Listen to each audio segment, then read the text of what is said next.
Good evening, everyone. I'd like to call the meeting to order. As a reminder, please note that the board meetings are being recorded for the convenience of those unable to attend. The recording and closed captioning will be posted to the BERS YouTube channel following the meeting. Alex, can you please call the roll? Sure. Peter Calandrella is absent. Isaac Carmignani? Present. Thank you. Janelle Chacon? Present. Thank you. April Chapman? Present. Thank you. Deborah Dillingham? No. Natalie Greenshot? Present. Thank you. Michael Kraft? Present. Thank you. Vanessa Lang? Here. Thank you. Gary Lennon? Here. Thank you. John Madden? Here. Thank you. Donald Nesbitt? Present. Thank you. Lindsay Oates? Here. Thank you. Lori Podvesker? Here. Thank you. Shannon Wade? No. And Miguelina Zoria-Risky, also absent. Okay, we have a quorum. First order of business is calendar item number 1, noting the minutes of the meeting of the Board of Education Retirement System held on June 27, 2019. The minutes have been previously provided to the board via the SharePoint site.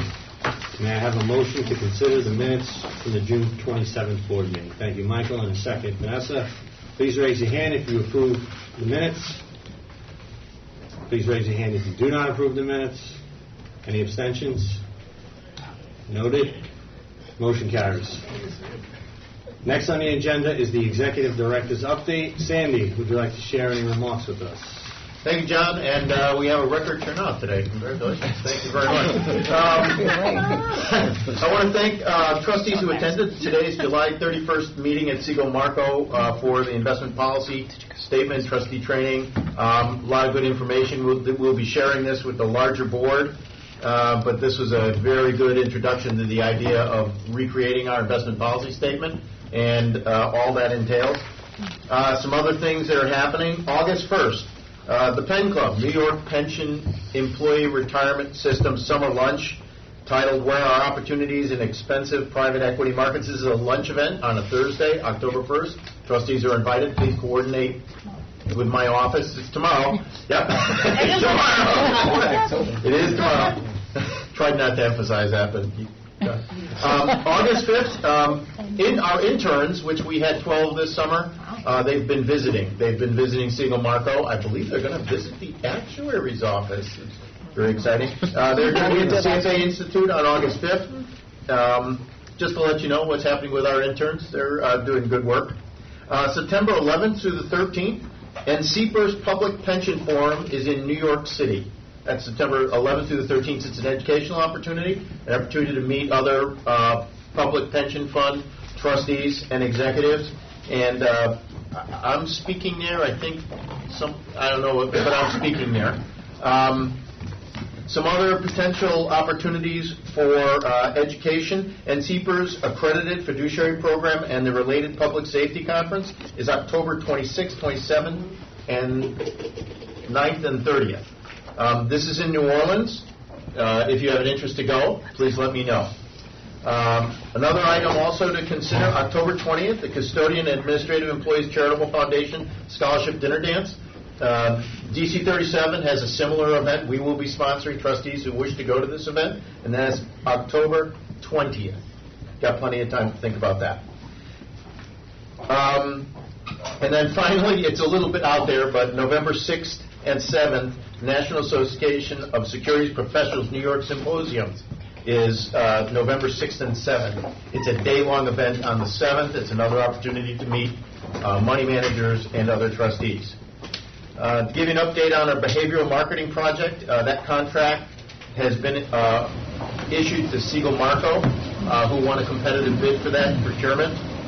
This is targeting the unenrolled and our marketing program to educate them and get them to enroll. Also, we've completed our first employee survey with a better than 85% response rate.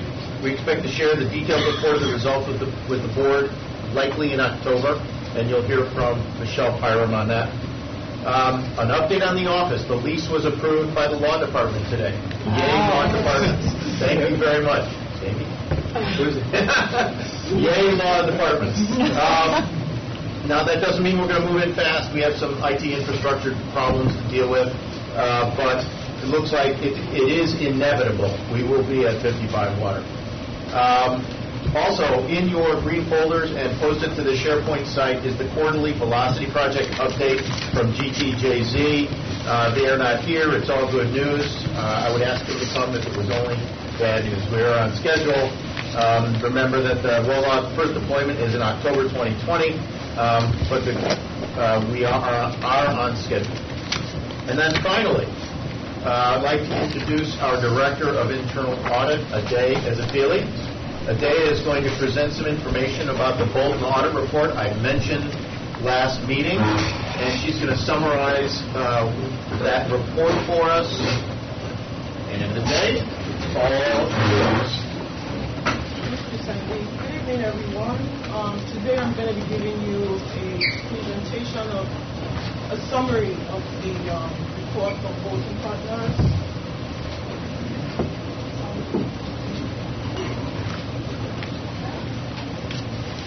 Thank you. Thank you. So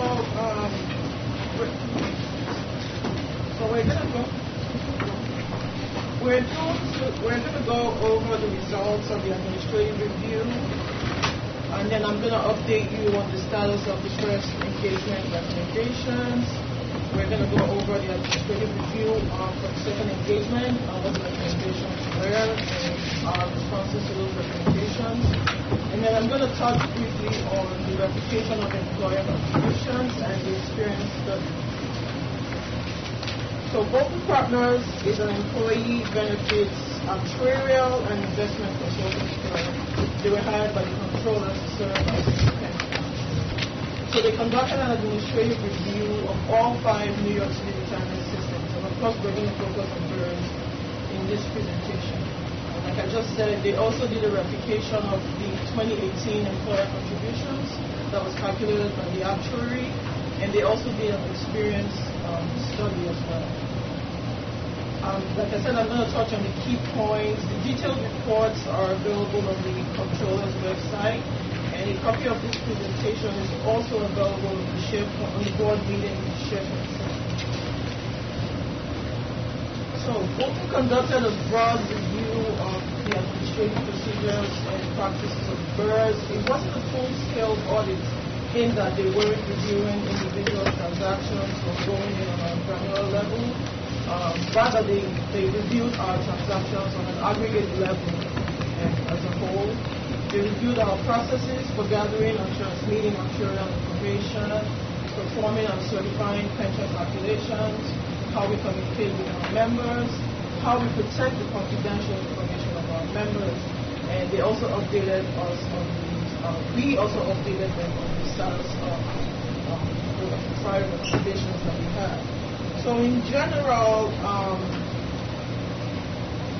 they asserted that the system staff are very knowledgeable and dedicated to the members, which is what we like to hear always, what we strive for, and that we provide the best possible service to our members. They also acknowledge that we have developed strong relationships and efficient methods for communicating and data handling with the actuary.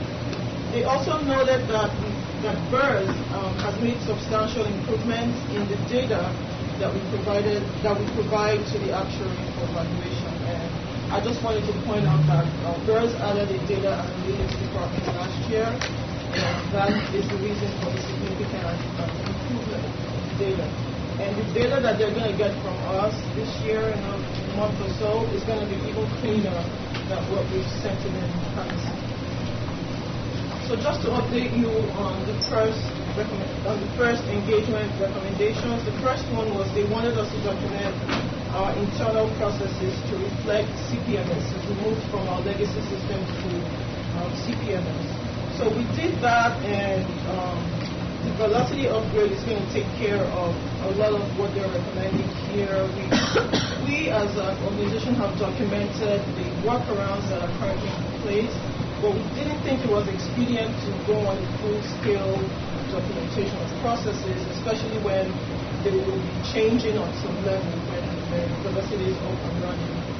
The second item that they mentioned was the use of secure FTP when transmitting data to the actuary. That was fully implemented. And then the next item was enhancing online services for our members. This is also a velocity upgrade that we're going to have once the new system is up and running. The next item is they wanted us to implement a paperless office. So what they were referring to here was how we communicate with charter schools. They used to have to mail us paper, but we're somewhat improved in that regard, in that we now use spreadsheets. But there's a very low volume of charter schools, and they're completely outside of our control, so we're not going to be able to do much more than what we've already accomplished with that. They also wanted us to reach out earlier to members who were terminated for 5-year out reasons. So our operations department and our member communication department are working together on this project. Our data analytics team has identified a pool of 5-year out members, and so what happens is the operations staff pull them one at a time, conduct a manual review, and determine if they are eligible for benefits or eligible for refund, and they take whatever action is necessary. So I'm going to call a partial implementation of that one. They also wanted us to improve our focus on data security. So what we've done is we've instituted formal onboarding processes to assist in that regard. We've also implemented a clean desk policy, and that has been up and running since last year. Number 9 was to create communication materials in languages other than English. So what we did was we added Spanish-speaking representatives to the call center, and also some of the counselors are Spanish speakers as well. So when the members come in and they request for a Spanish speaker, we have that on hand. Also on our website, the information that you see when you go on the website is able to be translated into 103 languages. So the members can be served in that way. And then the last item from the first review was a periodic audit for joint bulletins. And Bolton did point out that this has yet to be implemented by any system, and they do not expect to see a significant reduction in liabilities once that gets implemented. So now we're going to cover the current recommendations from the second audit. The first one was for us to well, let me just say that there weren't any significant recommendations that we need to worry about. They were mostly geared towards improving the services that we already provide. So the first one is that they wanted us to reach out to TRS about the preparation of statements for electronic delivery. Our operations team is already on that. They've reached out to TRS and are in discussions on how best that can be implemented. And BERS is foreseeing that we should be able to implement that after the June 2020 statement cycle.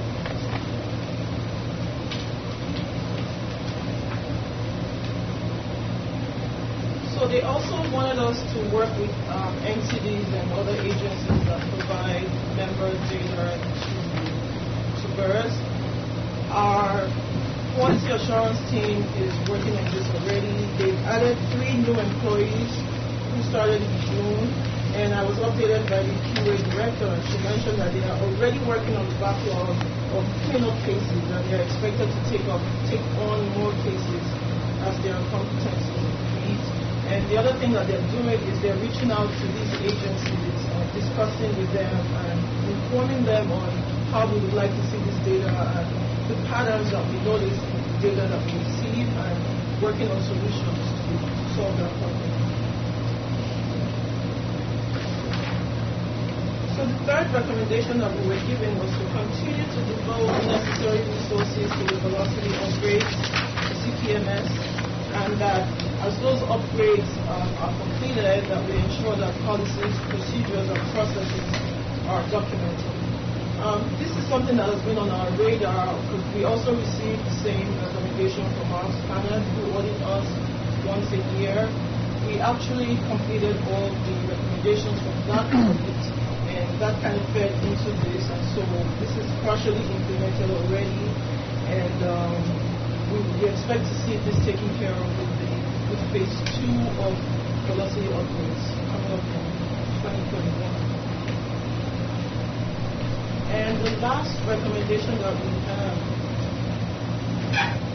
was to consider devoting staff to outreach for the same group that we mentioned earlier, 5-year out members. And the response is the same as what I mentioned before. Our data analytics department has identified these members, and operations is prioritizing those who are eligible for benefit, and reaching out to them and following up with them that they will respond in a timely manner. So now I'm just going to touch briefly on the contribution rate replication study. So this was pretty much a recalculation, if you will. What Bolton did here was recalculate the 2018 employer contributions that the actuaries had already calculated. And the primary purpose was to audit the actuarial liabilities and verify the actuaries' calculations, as I said. A few key determinations here that are relevant to BERS. The first one was funding of subsidized guaranteed interest rates. So this is the 8.25% that's paid out on fixed TDA accounts and 7% for UFT members.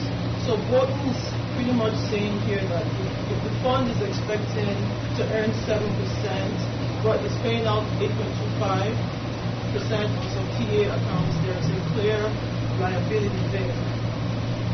And they want us to incorporate that into our assumptions and planning. Well, they want the actuary to incorporate that. The second item was annuity conversion of TDA balances. This is referring to employees who retire or retire their TDA. There's very few of these members of these retirees who are retirees in BERS, and as a result, the exposure is minimal. However, the Bolton is recommending that the loads that the actuaries apply. The loads are the factors that are applied to these assumptions. It's the estimated probability that the retiree is going to outlive the annuity that we set for them. So the loads are counting that. The third item was the lab methodology that is currently being used. I believe this was already updated by the actuary and taken care of. This is where a cost for prior year is adjusted for payment in the future year. So this is a 2-year lag that is built into the employer contributions. Bolton didn't really find a problem with it, but they just believe that there are other methods that may be more consistent for this purpose. And in summary, they concluded that the FY 2018 employer contributions for all systems were reasonable and accurate. So the last slide will be the experience study. So the experience study is pretty much a comparison of the actuarial assumptions against past experience to determine if those assumptions are reasonable. And the results of an experience study will usually be used to fine-tune or adjust future assumptions based on past experience. So the Bolton divided the study into 2 sections, if you will. The first one is the economic experience results. The first item that they point out here is that the actuary's 2.5% inflation rate, which is pretty much at the heart of all the other assumptions, is reasonable. So that was taken today. And then the other item that they point out is that the 7% investment return assumption is also reasonable. But they went further to say that if the actuary does decide to conduct a future review of the future revision of these rates, that they be revised in tandem, because the word tandem are together. And then the last thing is the demographic experience results. In this one, Bolton found that the assumptions chosen by the actuary reasonably modeled the experience of all 5 retirement systems. However, some of the results of BERS showed the greatest deviations between plan experience and plan assumptions. And they also went further to point out that the deviations are more likely to be resolved by the time they do the next experience study. So, for example, some of the deviations that they found were that BERS had fewer deaths of its active employees as well as its service and retirement employees. One theory is that the majority of our members are women, and women tend to live longer, even though the gap is closing. So that probably accounts for that. And also, they pointed out that the withdrawals are anything when members leave the system other than for retirement. That the number of expected withdrawals were lower than the assumptions. Sorry, the number of the actual withdrawals were lower than the assumptions. And the last thing that they pointed out was that disability retirements were generally lower than expected, except for police and fire. They also gave us some concerns regarding the reliability of our retiree data, and as a result, they were unable to suggest any changes for our retiree mortality assumptions. The assumption changes that they recommended for the city will result in a net decrease when all 5 systems are put together in 27 million. Thank you. Any questions for a day? I just want to respond to it. Could you flip back to like 2 slides or 1 slide? So I just want to remind the board that the assumptions that were suggested by Bolton was the same assumptions that my office had reviewed and we had presented to the board in January. We took it to the board in January. It was tabled for you guys to review it a little bit more, and then end of February it was adopted. So these are already incorporated into both the fiscal year 19 employer contributions that we closed out of, and also in the current fiscal year employer contributions. And then if you go back one more slide before this, these were more program changes. They were also included in the memo that was attached. The difference between the 8.25% that's paid out versus the 7% that's earned, that is included in the liability already. As far as the loads go, we did manipulate some of the programming so that it's explicitly programmed into the programming valuations that we run, so we don't have to attach like a back-end number to it. The lag methodology, it's a 1-year lag methodology, not 2, but we did make some tweaks to it. And the VAL report, the actual valuation report that has been published for fiscal year 18, I'm working on 19 right now, it should be published this summer, but the fiscal year 18 report is already on the actuaries, my agency's website.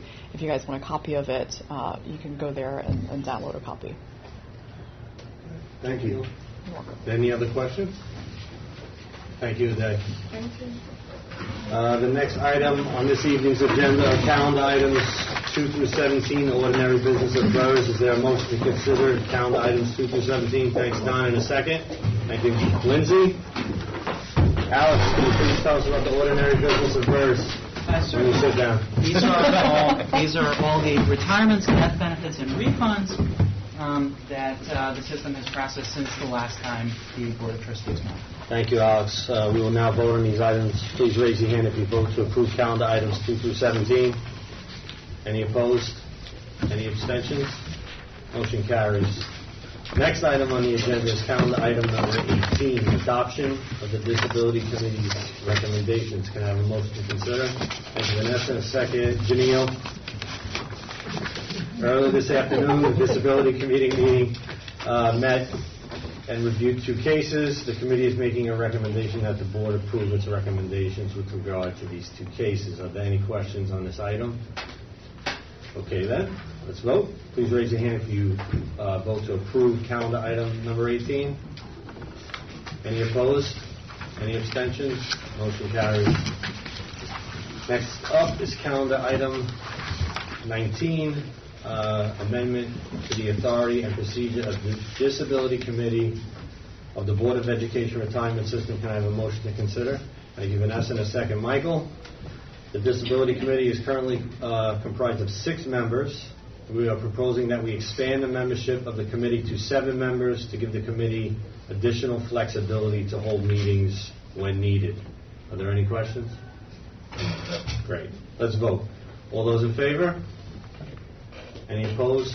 Any abstentions? Motion carries. Next item up, calendar item 20, the nomination and election of an additional member of the Disability Committee meeting. Can I have a motion to consider? Thank you, Natalie. And in a second, Janelle.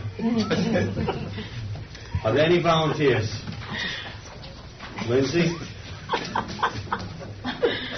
Thank you, Lindsay. Can I have a second for Lindsay? Thank you, Gary. All those in favor? Yes. Any opposed? Any abstentions? Motion carries. Next item up, calendar item 21, authorization to enter into an agreement with Baker Tilly Goodchild Kraus LLP to provide internal audit services for the Board of Education Retirement System. Can I have a motion to consider? Vanessa, in a second. Lori, thank you so much. Aday, can you tell us about this? Yes, so this resolution was formally approved at the October 2018 board meeting. Unfortunately, the negotiations with Baker Tilly have taken unusually long, and we finally came to an agreement, or verbal agreement, I would say, recently. And so we are presenting it again to the board for approval for fiscal year 2020. So Baker Tilly is going to come in. Well, first we did an RFP. We had 10 bidders, and Baker Tilly won the bid in the third round. With your approval, Baker Tilly is going to come in and provide professional internal audit services to us. They're going to evaluate our current system of risk management, conduct a risk assessment, and compile a risk register for BERS. They're going to assist us with internal audit planning and execution of selected audits from the internal audit plan. They're going to assist us with establishing procedures, processes, and documentation for recurring system-wide audits. They're also going to assist us with integrating IT auditing into our audit plan. They will provide guidance in the selection and implementation of audit software. They will revise the internal audit charter and the audit committee charter, which will come before you. And they will also finally conduct a review of our governance processes and suggest improvements. Thank you. Are there any questions? Okay, then let's vote. All those in favor? Any opposed? Any abstentions? Motion carries. Next item on the agenda are the investment items that should be in executive session. Can I have a motion to enter executive? Thank you, Vanessa, in a second. Thank you, Shannon. Okay. All right, let's vote. All those in favor, please raise your hand. Any opposed? Alex, can you please report the board's action during executive session? Certainly. During executive session, the board voted to approve the following item. Calendar item 26, authorization of the controller of the City of New York to commit a portion of the ETI portfolio of BERS. And the board voted to reject the following four items. Calendar item 22, authorization of the controller to commit a portion of the private equity portfolio. Calendar item 23, authorization of the controller to commit a portion of the private equity portfolio. Calendar item 24, authorization of the controller to commit a portion of the real assets portfolio. And calendar item 25, authorization of the controller to commit a portion of the infrastructure portfolio. Thank you, Alex. That concludes our agenda for this meeting. The next regular meeting. There's a actuary's report. Yes. What? Did we miss something? No, there's a report. Fiscal report. Ad lib. Have to make a motion? Ms. Chan. Yep. I'd like to make a motion to consider the actuary's report. Can I have a second? Don and Lindsay, go ahead. Stage is yours. So there was 3 fiscal notes that were issued since last time we met. Some of them were before the legislative session ended. Some were after.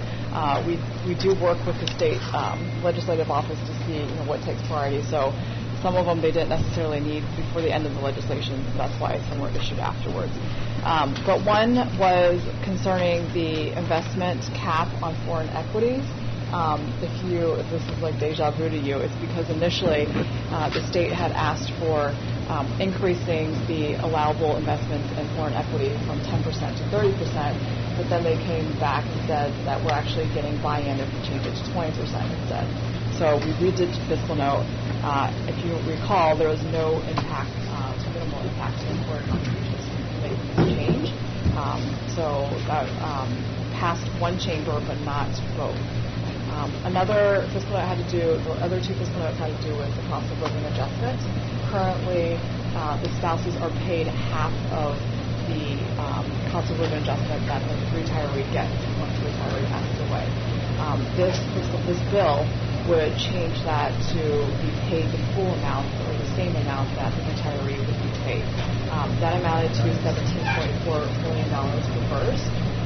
And then the most recent fiscal note had to do with changing the cost of living adjustment to be eligible for not only those that retire at 62 years old, but those who are 55 years old would be eligible for it also.